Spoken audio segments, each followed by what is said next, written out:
പിന്നാലെ ദേവാലയത്തിലേക്ക് പ്രവേശിക്കേണ്ടത്. പ്രത്യേകം ശ്രദ്ധിക്കുക. തിക്കും തിരക്കും കൂടാതെ പ്രാർത്ഥനാപൂർവ്വം ഈ മുഖ്യകവാടത്തിലൂടെ ദേവാലയത്തിലേക്ക് പ്രവേശിക്കുവാനായിട്ട് എല്ലാ ദൈവജനവും പ്രത്യേകം ശ്രദ്ധിക്കണമെന്ന് ഓർമ്മിപ്പിക്കുന്നു.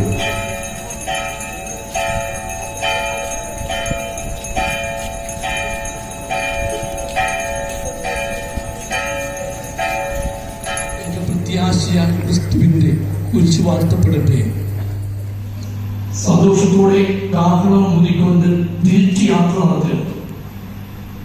സാധാരണ 50-ാം വർഷമാണ് വഴികൾ വിശദീകരിക്കുവാൻ മറന്നുപോയ വഴികൾ